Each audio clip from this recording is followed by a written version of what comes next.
Hello, Captains. Yes, it's me, TONIK TZW. And a few weeks ago, I said that I'm hoping to do more streaming, and it's been entirely the opposite. I literally have not had any time in my life to do streaming or even to put a video out because things have been so busy between work, home life, Charlie, and then to top it all off, the little USB dongle that my PlayStation headset connects to decided to die. So I had to wait till payday to get a new dongle so that I could actually communicate and record some audio. Great things, eh? We're here in the Tier 7 Premium American Battleship, the Georgia, and as you'll see, we have a legendary mod in slot 4 on this one for dispersion and accuracy. I've got a cup of coffee in my hand and I'm going to drink it as we talk through the video because I don't want it to go cold. But I made a new friend over the last few weeks. It's Jonesy86, originally a Liverpudlian. He now lives in Norway. So hi Jonesy, and thanks for being in this video with me. Jonesy and I are in division, and we split left and right of this island to cover our destroyer, who's pushing forward very slowly. There, the cap has started to change to red, and this is why you should always support your destroyers. Although this guy, in the end, wasn't really worth supporting, to be honest. I'll say no more than that. But there is red team's only destroyer, the Gajamaja. We are going to put our turrets out at him. We're trying to slow down as quick as we can here, but we've got a rudder mod on. We do get a couple of overpens, but thankfully the team is focusing that guy down, and he is getting absolutely mullered. This clip started just after the game had actually begun, and I did ask our Baltimore to support the destroyer as well, and he did say yes. But we get a 5-knuckle shuffle there from Wargaming for a kill assist on BCAP. And then I realised that the guys on our right flank have completely abandoned the right flank and are running away. And I'm like, this is just friggin' awesome. It is the same old ships. Yeah, change that last word to whatever you want it to be. And after 6 years of this game, it is really disappointing to see that some of the gameplay is, to be polite, still absolutely backwards, because these three guys that are running away from us are literally going ahead all the way around the outside of the map to the opposite side of the map. And I think at least two of the three are going to end up dead and pretty much bottom on the results. So, what did they achieve? Excuse me while I swig my coffee.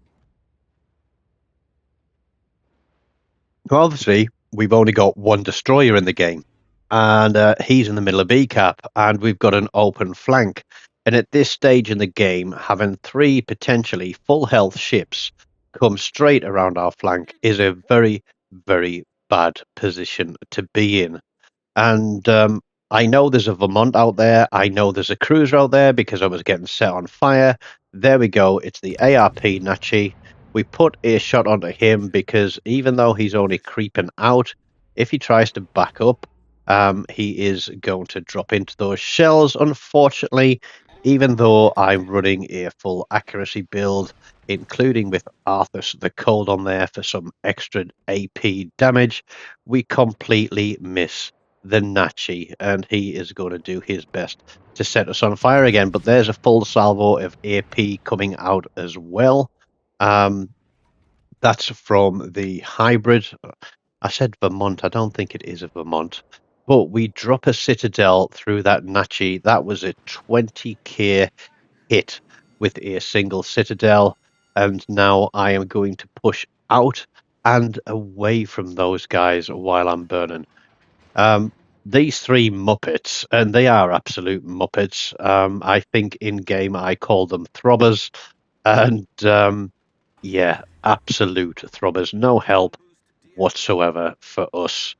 But we are going to push out, and I was asking Jonesy, look, if I can push down and out to the right, and you can get bow in from the left, then we can potentially crossfire these guys. Red team have managed to make it into A cap there, and our team are just going to pretty much continue sailing all the way around the outside of the map. I can't get onto that baldy. I'm still looking for a target. Even though I'm burning and I'm sailing and trying to get into position, I'm still looking to see if I can get my guns on any target, because if you sat holding a salvo, you aren't outputting any damage and you're not helping the team. But unfortunately, we haven't got a target that we can hit. Now, I can't imagine that the guys on red team are going to be waiting too long to push this cap, but I certainly don't want to be broadside when they do. So I am going to try and get round to this island. You mean, TONIK, you're going to hide behind an island? Well, I'm not going to hide behind an island. I'm going to use the island to cover my approach. It's called using dead ground in military terms, i.e., using a piece of ground where the enemy is not able to openly observe you as you approach. And I'm sure there's lots of military veterans out there who can relate to that one. And I'm looking around me for where my support actually is. Jonesy is coming over, but all the rest of the team are still running in the opposite direction. Our destroyer, for whatever reason, um, is pushed out and to the left. And I don't know what he's doing out there, but we've got a couple of Bismarcks. There we go, a Connecticut, a Baltimore. Here's the Nachi, and there is the Connecticut. And I think I had the wrong target locked when I fired there. I should have gone on the Connecticut with the first salvo. But we get a double cap reset. There's also an anchorage there. Yep, that's a potential for a lot of HE spam. But we've got quite a fast reload on this. I think it's 26 seconds with the build that we've got.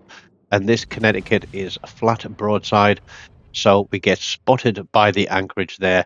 These guys now know that I'm on their flank. And there we go. There's a nice big hit with a triple cap reset. But we're not going to be able to defend and stop red team from taking that cap.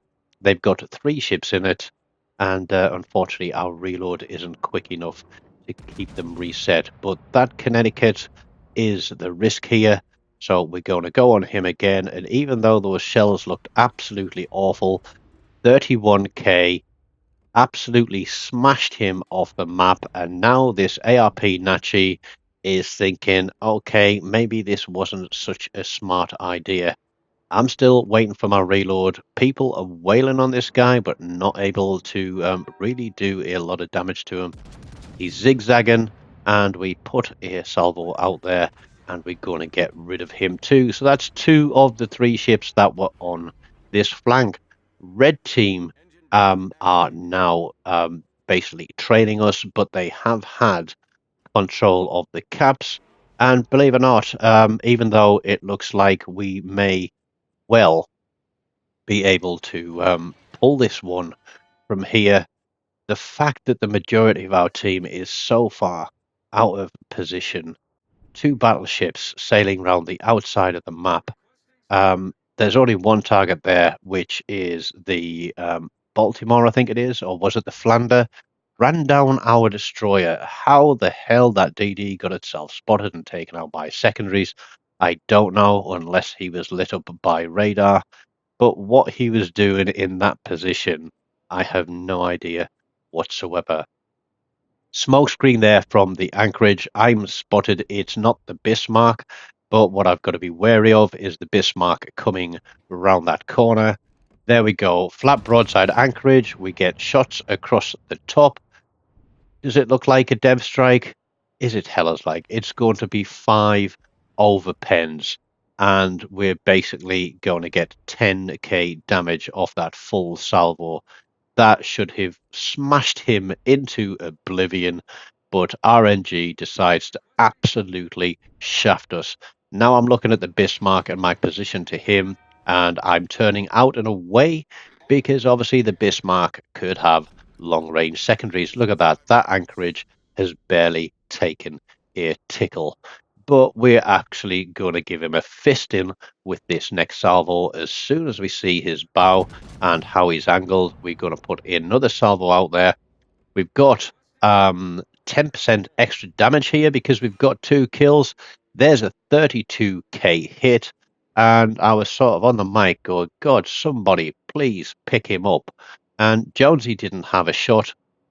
But I think it's our Baltimore that does cut through to the left of the island and pick up the anchorage as he goes through to the center of the map. Our 2 other battleships there, way up on the northwest corner. The Flander is heading away from us, or he's going to head away from us, because I was thinking that he was going to be my next target. And you can look, I'm looking at that anchorage because I thought if nobody's going to finish him off, I'm going to try and get a shot on myself. But we are running a full accuracy build on this, and with a legendary mod there, we've actually got an additional 8% reduction in dispersion or increase in accuracy, which is going to serve us well. We land a few more hits on the superstructure of that Bismarck, and he has got himself into a pretty sticky position. So 2 of the ships that spawned elsewhere on the map have now decided to follow myself and Jonesy. Yeah, one of the battleships that went all the way around the outside of the map is dead. The other guy is sat broadside to what I think is the Flander, and the Bismarck is here right in front of me. So as a single ship, pretty much, we've tried to defend this flank. We've killed 2 of the ships that pushed this flank. We're chonking away at this Bismarck, and you're looking at me and thinking, TONIK, mate, you're in an absolutely awful position. But I'm just trying to use the speed of this ship to get past these islands and get back into cover because I have got hit points to play with. We've also got air damage control available to us, which means it doesn't matter if we get set on fire, but we're going to turn and go bow in to this Bismarck, and he is going to panic fire, and he's going to basically take some chunks off that rock in front of us. This is where patience becomes a virtue, because he pulled the trigger too early. I know that I've now got about 30 seconds for a reload. We put all of our turrets on there, and our secondaries are running as well and pick up a close quarters. The Flander died moments before that. Just under 175k high caliber dev strike, close quarters kill. We get 3 kills and a kill assist, and we finish top of the board on 2,853 base XP. So yeah, it's great to make a new friend. It's sad to see that this game is still in the same state. Come on, Wargaming, give us skill-based matchmaking, even if it's just as a trial. But I've got a few more videos queued up from some of the casual games I've played. So first time past here, please do smash the like button, subscribe to the channel, leave me a comment, say hello and welcome me back. And until next time, as always, take care of yourselves and goodbye.